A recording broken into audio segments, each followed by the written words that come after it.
പ്രിയ സുഹൃത്തുക്കളെ, ഇന്നേ ദിവസം കേരളത്തിൻ്റെ കവിൾത്തടങ്ങളിലൂടെ അറിഞ്ഞോ അറിയാതെയോ ഉരുകി ഒലിച്ചു വീഴുന്ന കണ്ണീർ കണങ്ങൾക്ക് ഉപ്പിൻ്റെ രസമല്ല, രക്തത്തിൻ്റെ കഥയാണ് പറയാനുള്ളത്. എവിടെയോ എൻ രാമചന്ദ്രൻ എന്നൊരു വ്യക്തിക്ക് വെടിയുണ്ടയേറ്റു എന്നല്ല, മറിച്ച് കേരളത്തിന് അല്ലെങ്കിൽ ഭാരതത്തിന് ഭീകരരുടെ കയ്യിൽ നിന്ന് രക്തം കൊണ്ട് എഴുതിയ, വിഷം കൊണ്ട് എഴുതിയ ബുള്ളറ്റ് കൊണ്ട് വെടിയുണ്ടയേറ്റു എന്ന് മാത്രമേ ചിന്തിക്കാൻ സാധിക്കത്തുള്ളൂ.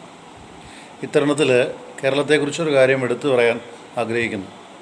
ഈ രാമചന്ദ്രൻ എന്ന് പറയപ്പെടുന്ന അവர்கள் പട്ടാളക്കാരനല്ല, പോലീസുകാരനല്ല, വെറും ഒരു സാധാരണക്കാരൻ. ഗൾഫിലെ ജോലി ചെയ്തു, നാട്ടിൽ വന്ന് താമസിച്ചു. നാട്ടിലെ ബന്ധങ്ങൾ അദ്ദേഹം അത്യാവശ്യം സൂക്ഷിച്ചു. സാമൂഹിക, രാഷ്ട്രീയ, മതപരമായ, സാംസ്കാരികമായ കാര്യങ്ങളിലൊക്കെ അദ്ദേഹം സംബന്ധിച്ചു. ഇവിടെ ഞാൻ എടുത്തു പറയാനുള്ള ഒരു കാര്യം, അതായത് ഒരു വാക്ക് ഇംഗ്ലീഷിലങ്ങ് പറയാം, the collective consciousness of humanism എന്ന് പറയും. അതായത് മാനവികതയുടെ ഒരുമിച്ച് ചേരാനുള്ള ഒരാഗ്രഹം, ഇത് കേരളത്തിന് പ്രത്യേകിച്ച് എപ്പോഴും ഉണ്ട്. ഇവിടെ ഇത് തന്നെയാണ് ഭാരതത്തിൽ ഇപ്പോൾ വേണ്ടുന്നത്. കാരണം നമുക്ക് മറ്റ് ഇതര ചിന്തകളൊന്നുമില്ല. ഇപ്പം ചിലരൊക്കെ സുരക്ഷയുടെ കാര്യം നിൽക്കട്ടെ, സുരക്ഷയുടെ കാര്യം ചർച്ച ചെയ്യാനുള്ള സമയം വേറെയാണ്, അത് നമുക്ക് പിന്നെ ചർച്ച ചെയ്യാം. ഇപ്പം നമുക്ക് ഒരുമിച്ച് നിൽക്കുക എന്നുള്ളതാണ്.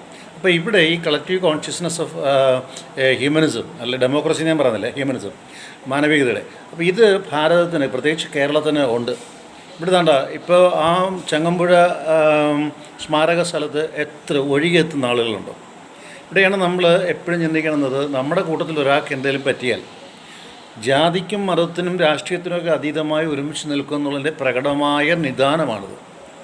അദ്ദേഹത്തിൻ്റെ മരണം നിങ്ങളൊക്കെ കണ്ടതാണ്. മകളുടെ മുമ്പിൽ വെച്ച്, കൊച്ചുമക്കളുടെ മുമ്പിൽ വെച്ച്. ആ പെണ്ണ് നല്ല ബോൾഡായിരുന്നു ഇന്നലെ, പക്ഷേ ഇന്ന് അവൾ തകർന്നു. നല്ല ബോൾഡായിട്ട് തന്നെ. പ്രിയപ്പെട്ട സുഹൃത്തുക്കളെ, IFNTയുടെ നാമത്തിൽ അനുശോചനം അറിയിക്കുകയാണ്. അതോടൊപ്പം തന്നെ ഇനി ഞാൻ ഒരു വാക്കൂടെ പറഞ്ഞ് അവസാനിപ്പിക്കുക. ഇന്ന് 1-2 വീഡിയോ വേറെ വരും. രാവിലെ ഒരു കല്യാണത്തിനൊക്കെ പോകണം. പ്രിയപ്പെട്ട സുഹൃത്തുക്കളെ, അത്യാവശ്യമായിട്ട് നമ്മൾ ഒരുമിച്ച് നിൽക്കേണ്ട ഒരു സമയമാണ്. അദ്ദേഹത്തിൻ്റെ ആത്മാവിന് നിത്യശാന്തി ഉണ്ടാവട്ടെ എന്ന് ഞാൻ പ്രാർത്ഥിക്കുകയാണ്. വിശ്വാസിയാണെങ്കിലും വിശ്വാസം അല്ലെങ്കിലും ഹൈന്ദവ ചിന്ത അനുസരിച്ച് പരബ്രഹ്മത്തിൽ ചെന്ന് ലയിക്കുമാറാകട്ടെ.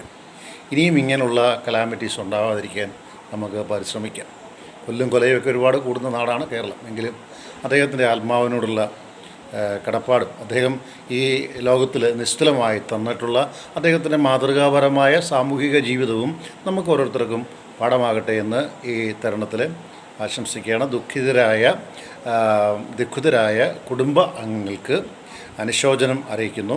അതോടൊപ്പം തന്നെ ആ 2 കുഞ്ഞുങ്ങൾ, അദ്ദേഹത്തിൻ്റെ മകളുണ്ട്, അദ്ദേഹത്തിൻ്റെ മകനുണ്ട്, കൊച്ചുമക്കളുണ്ട്. അദ്ദേഹത്തിൻ്റെ ഭാര്യ ഇന്നാണ് അറിയുന്നത് മരിച്ചു എന്നുള്ളത്. അപ്പോൾ ആ വ്യക്തിയോട്, അദ്ദേഹത്തിൻ്റെ ഭാര്യയോടുള്ള അനുശോചനം അറിയിച്ചുകൊണ്ട് തൽക്കാലം നിർത്തുന്നു. ഇനി ഒരിക്കലും ഇങ്ങനൊരു സംഭവം നമ്മുടെ നാട്ടിൽ ഉണ്ടാകാതിരിക്കട്ടെ. ആയുധമില്ലാത്തവനെ വെടിവെക്കുന്നവൻ ഭീരുവാണ്. ജോൺസൺ കരൂർ.